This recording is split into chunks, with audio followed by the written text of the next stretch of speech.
Welcome back to Old School Sports and our Out of the Park Baseball 24 playthrough of the Cincinnati Reds.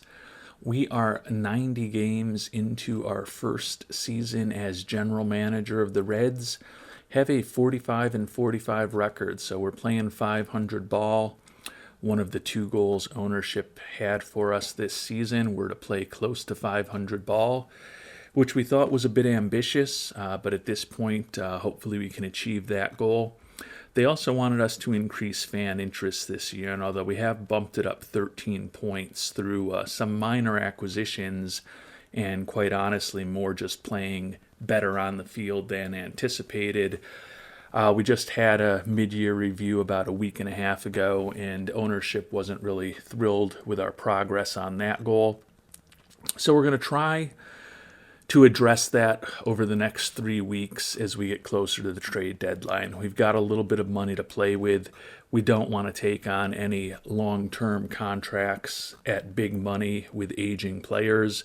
But if there's something that we can possibly do on the margins to give our fan interest a little boost without negatively impacting our financial situation for the medium to long term, we will probably play that game a bit over the next few weeks.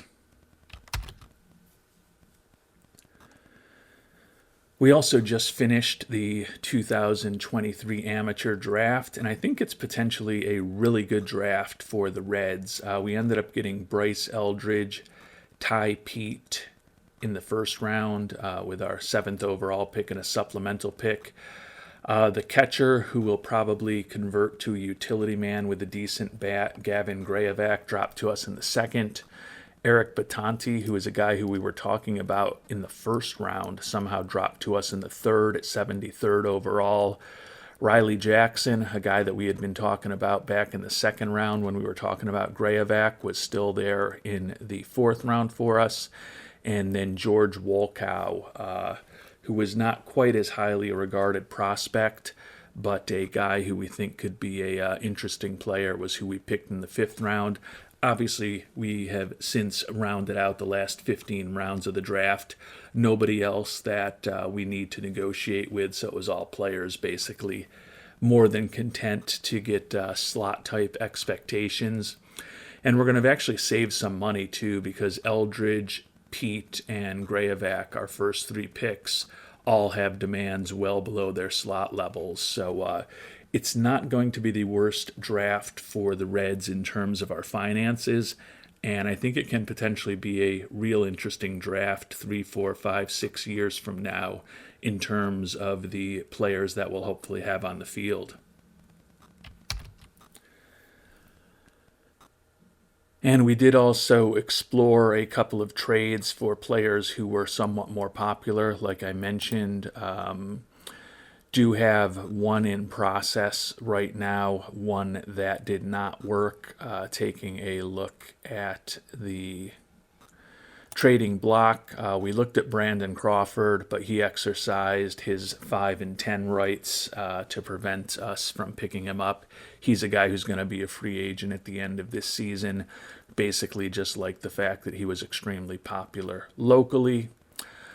Somewhat similarly, when we looked at pitchers, we have a offer out there for Trevor Williams, who is very popular locally. I don't necessarily have a great understanding of why somebody from San Diego, who has pitched over the course of his career in Pittsburgh, Cubs, with the Mets, and with Washington, and been a pretty average-ish major league pitcher, happens to be very popular in Cincinnati. But I will take it. I don't know that we'll get a deal done here. At 31 years old, bringing him on board is certainly going against what we have been trying to do with this team. But he is a player that has the stamina and a 4-pitch arsenal where he could be a spot starter for us. So potentially as a 12th or 13th arm on our team for the next season and a half, since he's signed for this year and next year, I'm willing to bring him on board. You may have noticed that in the trade offer that we made. However, we were expecting Washington to retain 90% of his contract. So I don't know whether that will go anywhere. We offered a couple of middling prospects in the second baseman Leighton and the closer Abbott to at least get a discussion with Washington going. They could accept the trade as is. They could tell us that we're crazy. Neither of those responses would really shock me. This one's a little bit of a shot in the dark.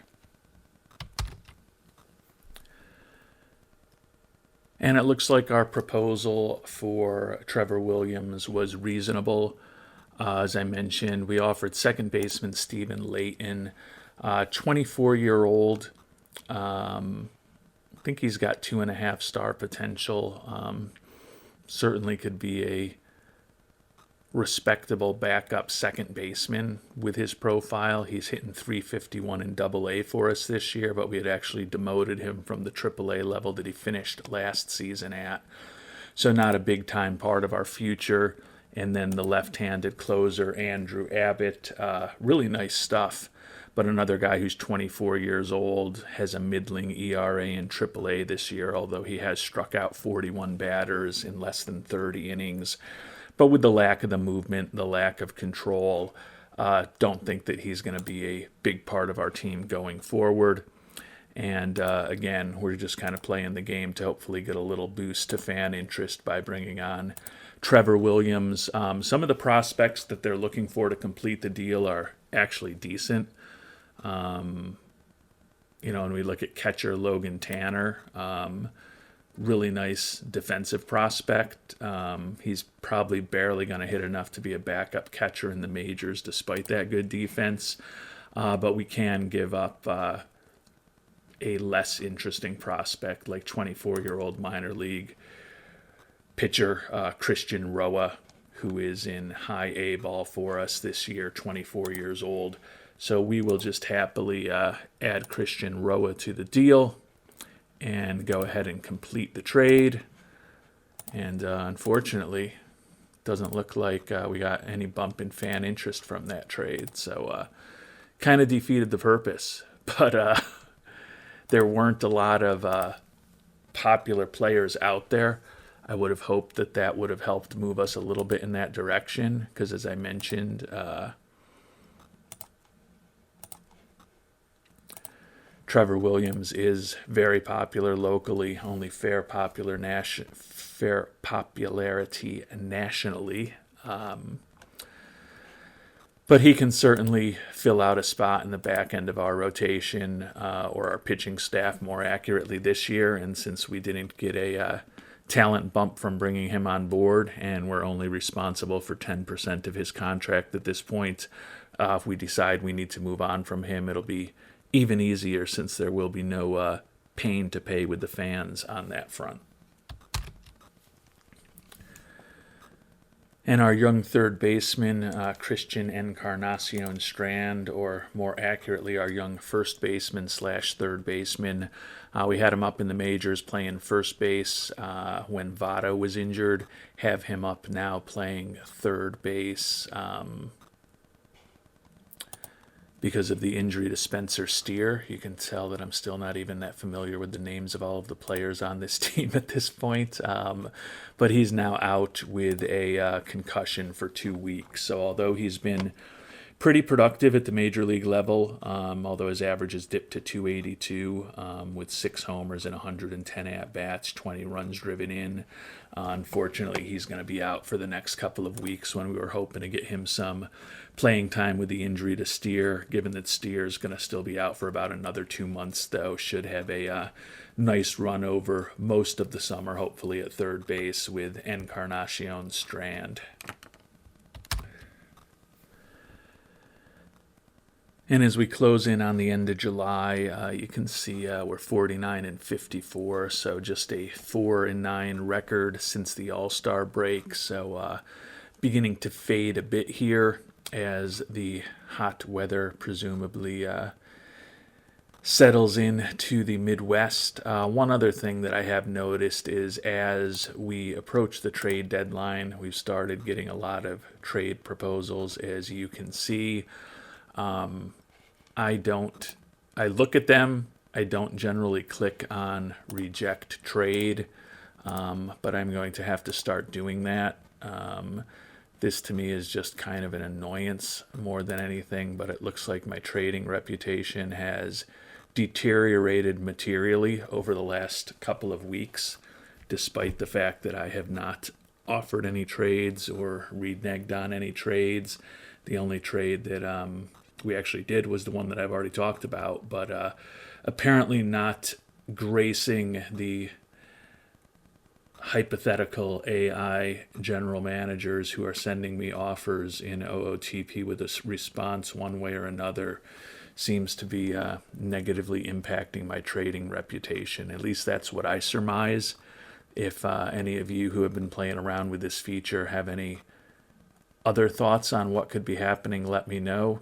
But I literally haven't made any offers or done any trades. So the only thing I can think of is that it's because I'm not getting back to people, or there's just a very rapid decay function on that trade reputation feature, neither of which really thrills me, to be honest with you.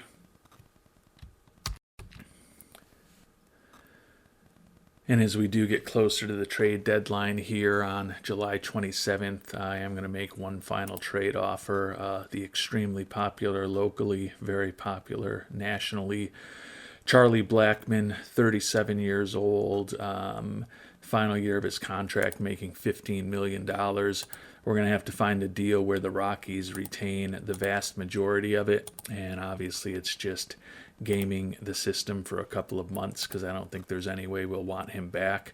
Quite honestly, I don't even know if he's really going to start for us, but if I can make ownership a little bit happier by getting fan interest a little bit higher, I'll do it. And obviously having fan interest higher than not will also help in terms of people coming out to the ballpark and hopefully generating a little more revenue for the team, which hopefully the Castellini family will allow us to spend some of in the off season. And it looks like we do have a deal for Charlie Blackmon to come on board with the Rockies retaining 100%. We have to give up 25-year-old reliever Ricky Karcher. Love his stuff. It's just that his movement is below average and his control is brutal. He's almost 26 years old. He was up briefly with Cincinnati where he walked 8 and struck out 13 in 7 innings. He's been a little better than that down in AAA, but is still walked 19 while striking out 45 in 33 innings. Just not really the type of pitcher that I want to build around. It's possible we could have picked up Blackmon for a lesser prospect than Karcher, but I don't really have much use for him, so I don't really care. And then we got to just throw in anyone to make it work. Jake Wong, 26-year-old who's in high A ball, certainly is a player we will happily throw in to get the deal done. So we will add in Jake Wong, go ahead and complete that trade. And the fans are pleased that we brought Blackmon on board. So I think we had moved up to 55, and that gives us another 4-point bump in fan interest to 59. You can see we're still in the yellow here in terms of how ownership thinks about it. So we're up 18 points, but that's not significant enough for the Castellinis to be really pleased with what we've done, but I don't really know that there's too much else that we're going to be able to do over the next few days that's going to please them. I guess there is part of me that does think maybe 20 points better is kind of a break point. Is there a way to get us up to 61? And if we're 20 points above where we were, would that kind of turn this into a happy green or happy blue color as far as our goals? Well, there's really only one way to try to find out, isn't there? We got to find another trade for a popular player, even if he kind of stinks. And as we try this latest deranged exercise, we don't have a lot of options. We already know that Brandon Crawford, with his 5'10 rights, doesn't want to come to Cincy. So we're left with Gary Sanchez and Andrew McCutchen. And although Sanchez is more popular, being extremely popular. I don't like his selfish personality and what he'll bring into the locker room. And as a Yankees fan, I'm still harboring a little unfair bitterness over his tenure with the team. So we'll see if the very popular Andrew McCutchen can give us the bump that we're looking for. Quite honestly, his bat could help us a bit. He's hitting only .229 with 10 homers.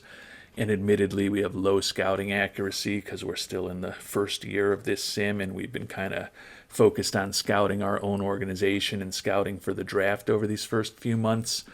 But good personality in the clubhouse, and at least based on the rankings that we think he has, he could be interesting. I don't know how eager the Pirates are to give him up, but if we can bring him on board for a couple of months without really having to give up all that much, it'll at least let us see if we can placate ownership a bit. Unfortunately, bringing on these older outfielders is going to inhibit the amount of playing time that we can give at the major league level to some of the guys in their mid to late 20s that we have on the team right now. But quite honestly, and you can see we did just send Jake Fraley down to AAA. He was not starting for us, and we sent him down there to make room on the roster for Blackmon.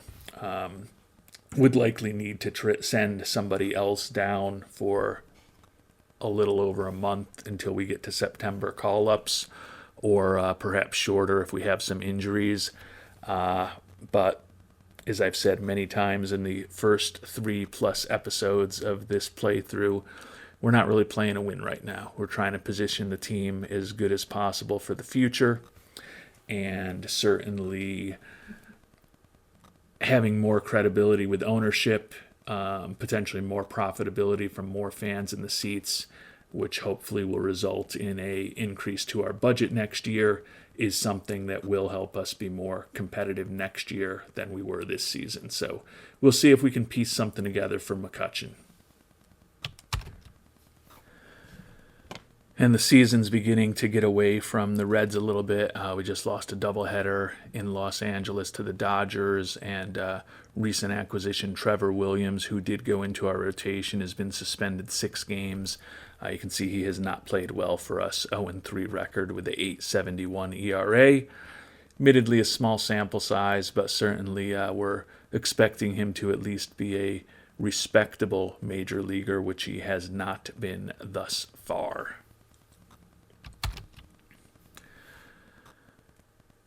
And it looks like we can make a deal for McCutchen. We offered them AAA outfielder Henry Ramos, who's just organizational depth for us. Minor league catcher James Free, who was in AAA but really isn't that good defensively. Have them keeping 100% of the contract. And we can basically get him for just throwing in one other additional player. Center fielder Ashton Creel, 24-year-old, who's in A-ball and hitting .232 there for us this year. I think we'll be fine adding him into the deal. Get the trade completed, and fan interest increases significantly. Players like the leadership. We're going to have to open up another spot on our 26-man roster, send down another outfielder. But that did give us a bump to 63 in fan interest. And you can see even with a 22-point bump over where we were, we're still in the yellow. So I don't think there's anything else we're going to do, but clearly would need to be even better than that to make the strides that will really make the Castellinis happy with us. I guess at this point we might as well just see what it takes. My pain and my poor roster building, you can maybe learn something from. I really don't want to bring on Gary Sanchez, but especially because it will likely necessitate moving on from one of the better personalities on our team. If I could click properly and show you Kurt Casale. captain personality for our backup catcher, hitting 267. Honestly, I think I'll still keep him up to maybe kind of counteract the poor personality that we'd be bringing on with Gary Sanchez. But first, we need to make a little bit more room. And looks like TJ Friedel right now, who's had a odd year with us, spent some time on the IL, is not an everyday player at this point, but he's hitting 274 with us. He's a fan favorite. There's got to be somebody else that we can send down instead of him. Yeah, we're going to send down Stuart Fairchild instead, the 27-year-old, so he's the same age as Friedel. He's hitting just 234 for us this year. He's not as good as defensively as Friedel, so hopefully that'll kind of let us get Friedel back into the starting lineup. I don't necessarily know that I love David Bell's latest judgment that didn't even have Friedel in the lineup. But that'll let us get Kutch onto the 26-man roster. And Friedel be in the lineup. Karloff now kind of is the odd man out, the young outfielder that we picked up in the trade with the Twins, hitting 257 with 10 homers and 218 at-bats. He is, at this point, almost 26 years old. He's fully developed, so I don't think we're going to miss too much by not having him in the lineup every day. And on a good team, you know, he's kind of a fourth or fifth outfielder anyways, so maybe the fact that he's now a fourth or fifth outfielder is a sign that we're becoming a better team, which would be nice given that over the course of just a few weeks we've gone from 500 to 7 games under 500 in the brief amount of time we've been playing this episode. And we do have a trade for Gary Sanchez lined up. We have to send 28-year-old minor league pitcher Zach Brown, who's been ineffective in AAA. We're also going to throw in 23-year-old right-handed pitcher Carter Raffield, who doesn't also have the best personality, but not as bad as Sanchez, to get the deal done. Again, at this point, we are just doing it to see. We've increased fan interest by 22 points, and that still has us in the okay kind of yellow zone in terms of our owner goal, given that it is a very high priority goal for ownership. This one more trade will probably put us up at least 25 points. I would think 25 points higher than where we were would be enough to have ownership at least pleased with the efforts we've made. But you never know. But we'll add Carter Raffield into the deal. Go ahead and complete that trade. The fans are ecstatic that we brought Gary Sanchez on board. Fan interest blossoms to a 72, up 9 more points. So we're up 31 points on where we were in terms of fan interest, and doesn't seem like ownership is all that impressed. So I've done what I can do. 31-point boost in fan interest just by picking up a bunch of players that we don't really care about that are going to be leaving us in the off-season. A little bit hokey, a little bit mechanical, a little bit gaming the game, but if you're watching this video still at this point, you're probably interested in some of these little things that I will find out for you, and hopefully something here is useful in terms of whether you want to keep a fan interest goal, knowing how high you need to pop it up to get ownership happy, or maybe with the fact that there's now choices around some ownership goals, this might be one to just skip if you have the option. And while we're gaming the system, we're actually going to just waive and DFA Sanchez and try to get him to AAA. Theoretically, that should probably have a negative impact on our fan interest if it doesn't go through, but we'll find out. I didn't really want to bring him up to the Major League roster, though I think his bat could probably help us a bit. But catcher with Stevenson and Casali is actually a pretty strong position for the Reds, in my opinion. So I just don't think it's an area that we need to improve. You can see there's not a ton of positions. We're in the top half of the league, but catcher, second base with all-star Jonathan India, and a closer at this point with Graham Ashcraft, who had been a starter for us at parts of this season, are the only areas where we're in the top half of the league, at least as far as our team position rankings. And thankfully, we finally made it past the trade deadline to the month of August, and Encarnacion Strand is back and healthy. So we're going to put him right back in as our starting third baseman. We'll scout McCutchen just so we know him a little better, even though it's unlikely that he's going to be a long-term member of our organization. Take a look at the stats, and things really started falling apart towards the end of July. We had been playing well, but a 12-15 record for the month, but the composition of how we got there for the month is what was really ugly. You may remember from the end of our second episode that we entered the month of June on a long 7-game losing streak, which we bounced back from. It was kind of the opposite here in the month of July. We went into the All-Star break and actually came out of the All-Star break on a bit of a roll.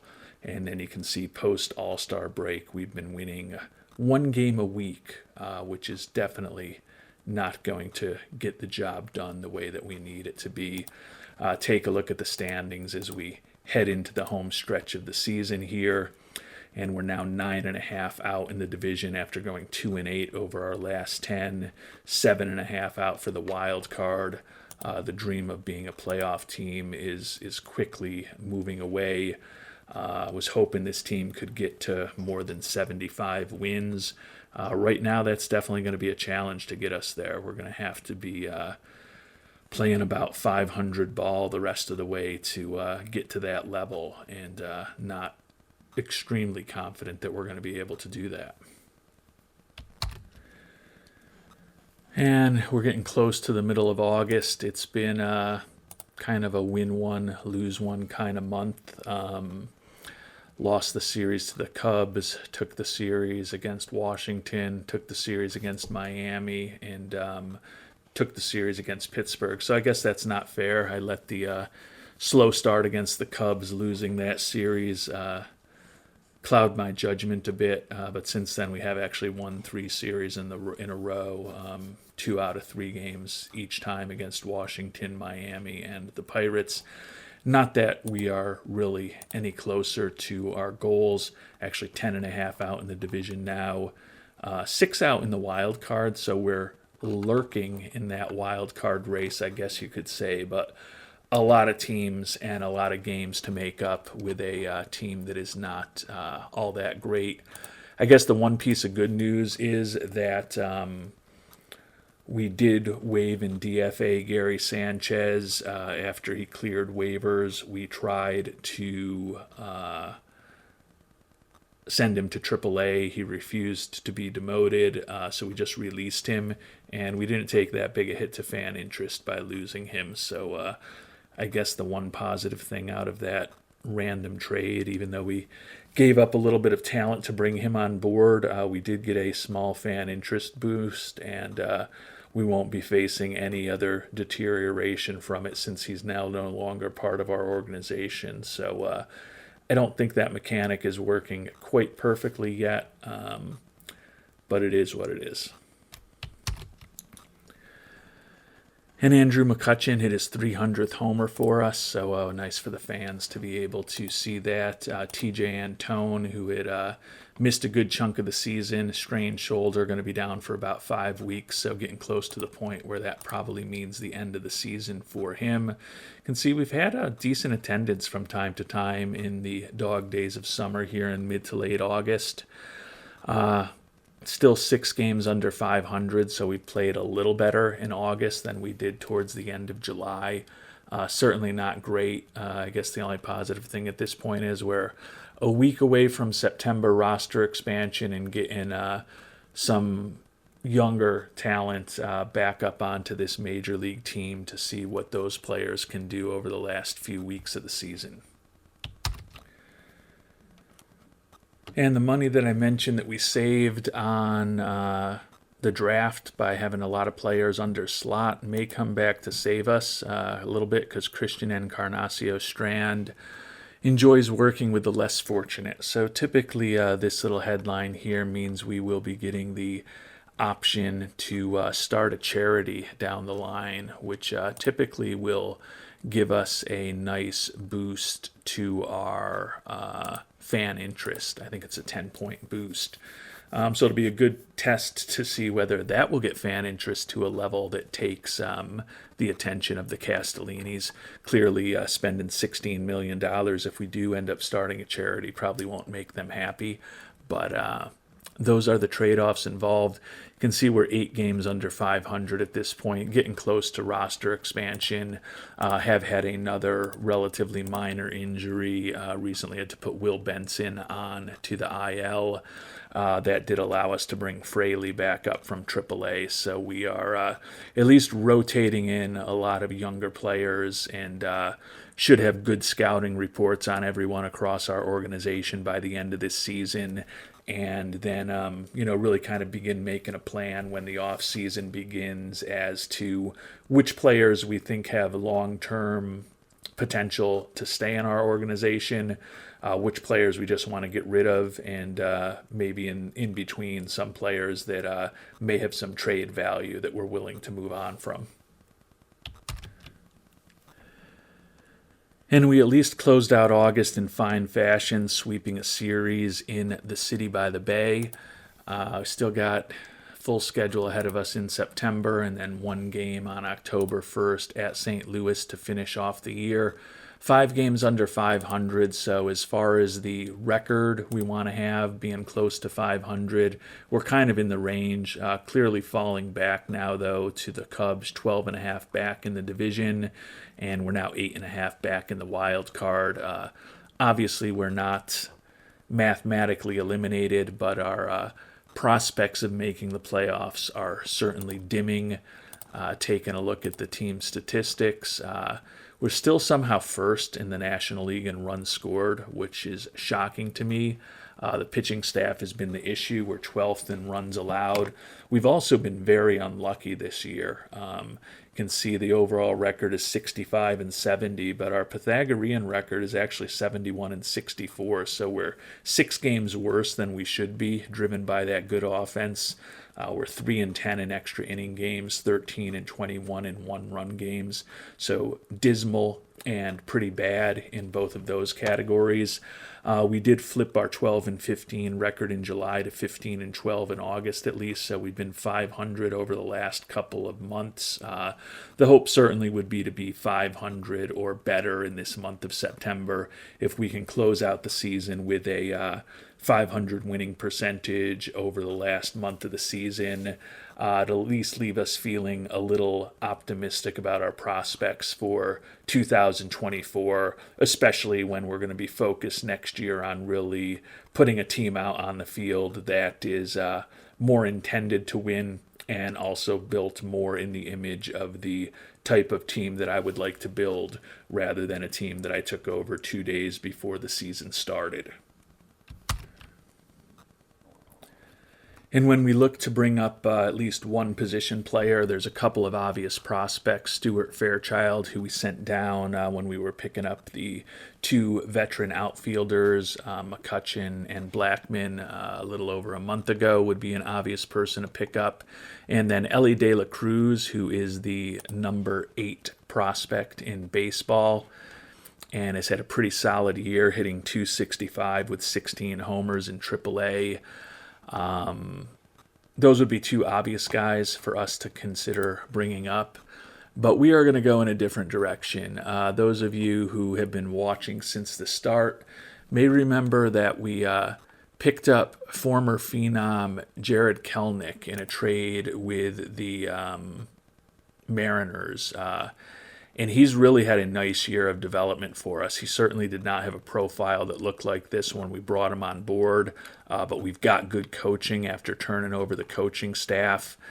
when we started this playthrough, and he's had a monster year in AAA, 318 average with 33 home runs and 362 at-bats playing every day.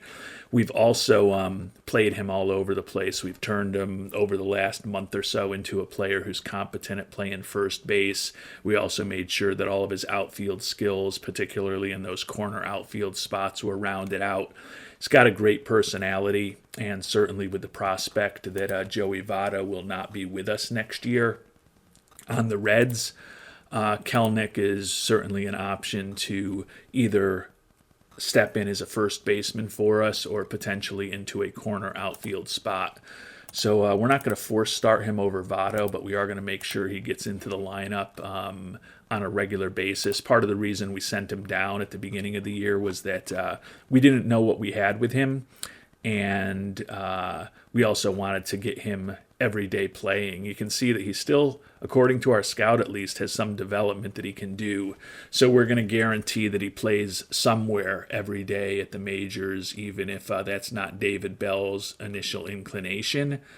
But probably going to ensure that Votto still gets pretty significant playing time over his last month of his career with the Reds.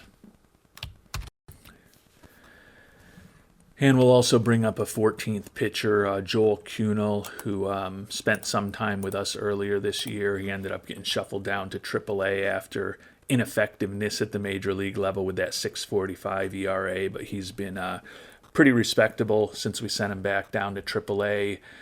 28 years old.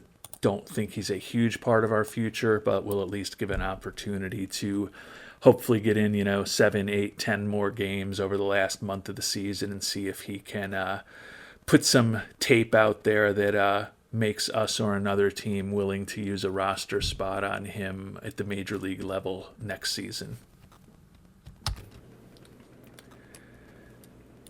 And I've mentioned how good our offense has been this year, and also in a tutorial I put out a few weeks ago about how to start a new game. One of the things that I did mention in the video, and one of the things that I did when taking over the Reds, although I didn't put it into the first episode, was check out the ballpark. And you can see that here at Great American Ballpark, it is definitely a park that is conducive to a lot of home runs and a lot of extra doubles also. So that certainly helps the Reds in terms of the scoring. That being said, the fact that we are first overall in the National League in runs scored is definitely an aberration. I don't feel like our offense is really that good, but we'll certainly take it. And as we get close to the end of the season, we're 66 and 71 here. Here we've obviously just played a game yesterday and a game today, splitting with the Cubs. But injuries to some of our young pitchers that we'd like to be building around are starting to heat up. Ian Anderson out with an elbow strain. So his season is going to be over. He's another guy that we picked up very early in our tenure in a trade with the Braves. Think that he could be a useful pitcher for us in the coming years. He'll finish the year 6-8 with a 4.67 ERA. ERA plus and FIP minus, not incredibly impressive, but was a little bit above replacement level. Hopefully we can get more out of him going forward.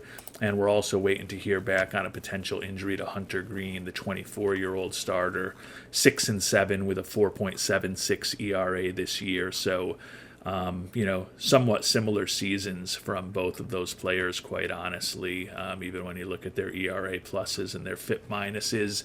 Not great, not horrible, but they're certainly players who will be in the mix with their skill sets, particularly Hunter Green being a guy who can start and still throw in the triple digits. In the mix to be starters on our team next year, particularly given that they are both not just young with some potential, but also cheap. And we got the worst news possible on Hunter Green, torn flexor tendon in his elbow, out for about 12 months. So probably just about guarantees that he's going to miss all of next season. I guess there is a chance we could crank him up in September if he heals in line with expectations. But at that point, it might be best to just have him out. So that's definitely a blow. Green is a player that we, in all probability, are trying to build this team around. So it's unfortunate that he is now gone for not just the rest of this season, but more importantly for pretty much all of next season as well. But when life gives you lemons, you might as well try to make some lemonade, particularly if you've got some sugar and water around. We're going to bring up Will Warren, 24-year-old, who we picked up in that trade with the Yankees, where we also picked up Clark Schmidt. He's been bad in AAA, 4-8 record, 6.07 ERA, 134 hits and 41 walks allowed in just 110 innings. But he really doesn't have a ton left to prove there, and especially with the fact that we know that we're not going to have Green next year, we're probably going to be looking for multiple starters. May as well put Warren up on the major league roster and see what he can do. We're going to actually force him in to start a few games down the stretch of the season, give him a chance to get as much playing time as possible. So we'll see what Warren can do. Record 67 and 71. So we are still lurking, not too far behind that 500 record that ownership wants us to approach. So barring a complete collapse in this month of September, I think we should be okay. As I mentioned moments ago, the goal was to have a winning record this month, or at least be 500 at the very least. And with a 2-1 record, we're doing what we need to do so far, particularly, given that those 2 out of 3 wins came against the first place Cubs. And our young player, Christian Encarnacion Strand, has come back to us, wants us to kind of rally and help the community. So this is our opportunity to give a donation or start a charity. Typically in the past, I found it cost $16 million to start the charity, but it does give a nice 10-point bump to fan interest, and probably in the background will also help with fan loyalty, although we may not see that immediately in the rating. Maybe we'll see a little bit of a bump there as well, although I can't remember for sure whether or not that happened. So this will be a good opportunity for us to check that. So we are going to give him some funds. It probably won't make the Castellinis very happy. At this point, we're set to make about $13 million this year, so we have turned the financial situation around pretty decently from what it was expected to be. Part of that has been the boost in fan interest, which has resulted in higher attendance and higher revenue per game. So if there's any time when I think this Reds team can afford to start a charity and potentially get the boost associated with that, it's probably right now. So we are going to go ahead and say, hey, Christian Encarnacion Strand, you are a big part of our team's future, especially after hitting 286 with 12 home runs, 12 doubles in your first 231 Major League at-bats. I'm not saying if you were a bum player that I wouldn't be doing this, but we want to make you happy, and we also want to help the community in Cincinnati. So you've inspired me, Christian. We're going to start that charity in your name. And the young outfielder Will Benson is ready to come off of the IL. Obviously, we are a bit overloaded in outfielders right now with the additions of Blackmon and McCutchen and Kelnick being up there from the minors. So Benson, although he's very competent in left, center, and right, has played around at first base in the past. So we're actually going to put him on a minor league rehab assignment for the next 20 days, force start him at first base. Along with Kelnick, he could definitely be in the mix to be a corner outfielder or a first baseman for us next year. So we'll take advantage of the fact that we do have those veterans on the Major League roster for these last few weeks of the season to give him an opportunity to expand his skill set while getting everyday playing time in AAA. And similarly, Spencer Steer is going to be a guy who's going to be on our major league team next year. He hit well while he was playing third base for us, 279, 13 homers, 27 doubles, and 344 at-bats. But we also do like the fact that we've got the youngster Encarnacion Strand up right now getting everyday action. He's hitting 267 with 14 homers and 258 at-bats. Number 60 prospect in baseball, a big part of our future somewhere. So we're just going to keep trying to make guys a little more versatile. I don't think Spencer Steer is going to end up being an outfielder, but he's pretty proficient at second, third, and short right now, or at least plays those positions as well as he's going to. So we're going to just force start him in left field. Again, try to make the young players that are hopefully going to be on our team for the next several seasons as versatile as possible in terms of the defensive options that we'll have in front of us when we're making roster and lineup decisions over the next few years. And unfortunately, the Reds have been struggling a bit here over the past week. You can see we lost 4 in a row, and we've lost 5 out of 6 at this point. So the record's 72 and 79. The hope of a winning season, not that it was ever that realistic a hope, is quickly dwindling away. Not officially eliminated yet, but we're 12 and a half behind in the Central Division, and we are 11 behind for the wild card. So likely that in the next few days, given that at this point we've only got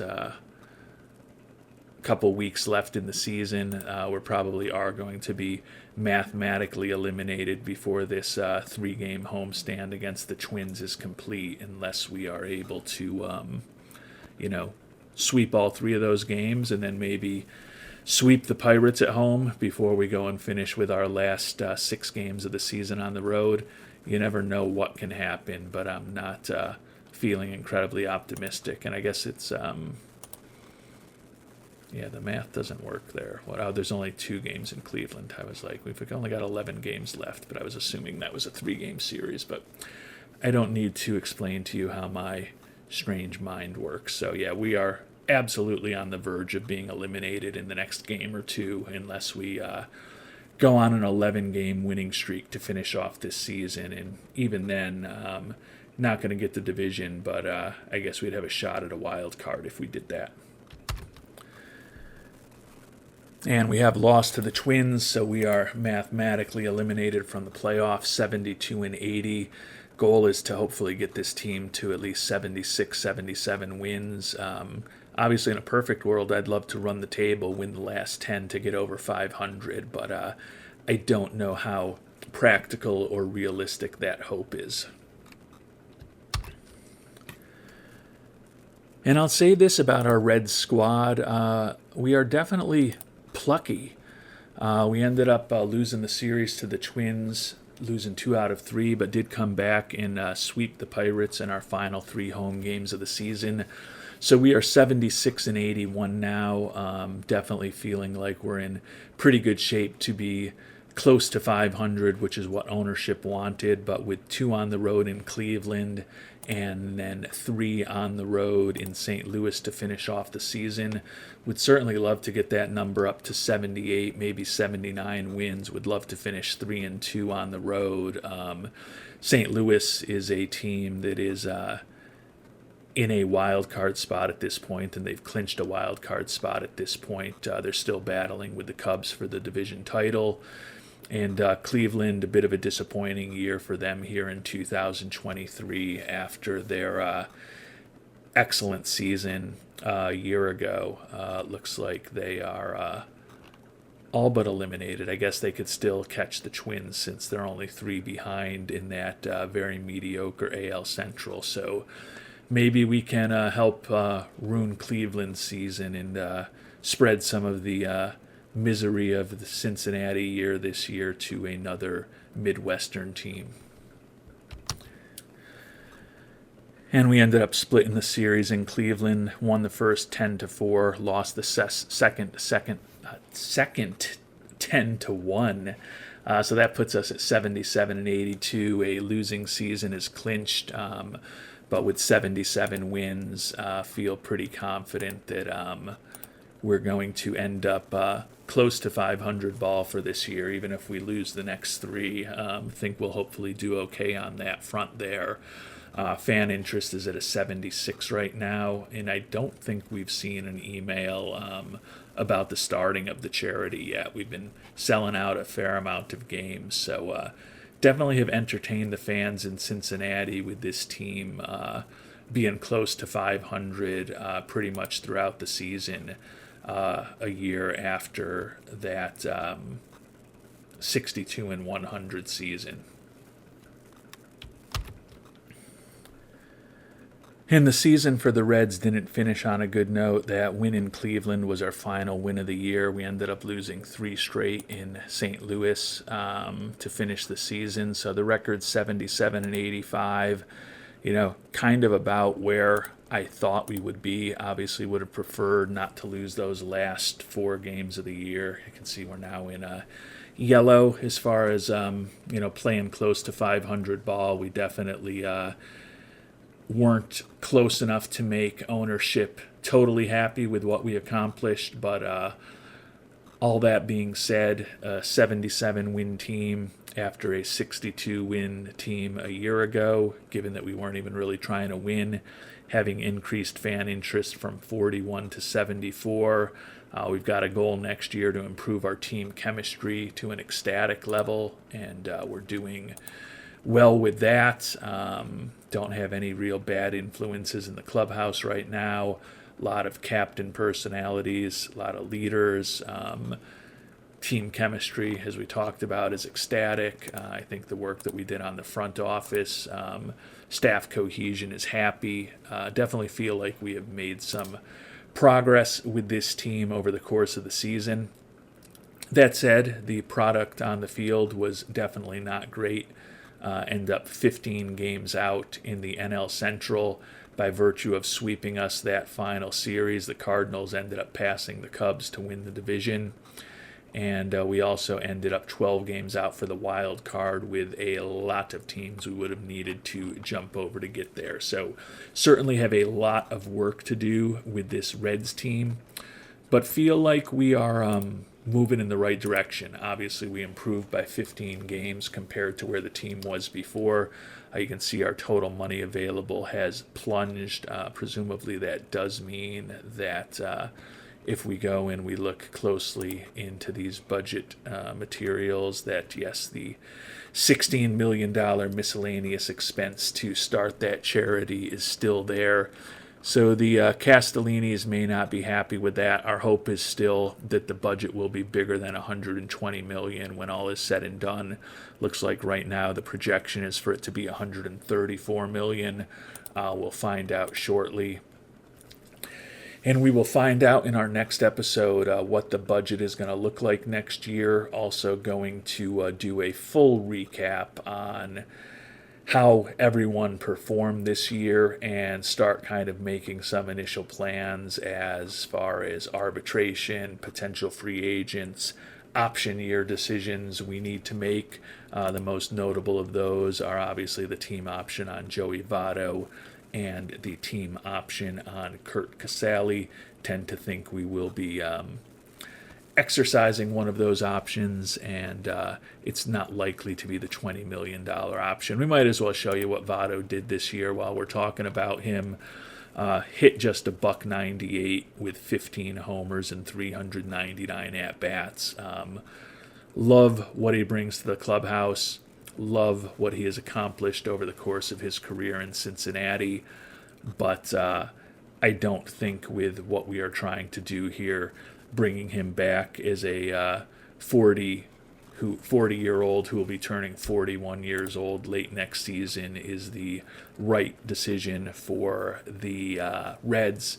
So I can't see any way that we'll exercise that option. Obviously kind of hope from a selfish perspective that he just retires instead of goes and plays with another team or tries to make a comeback in the minor leagues with somebody. But we will find out what happens on all of those fronts in the coming episodes.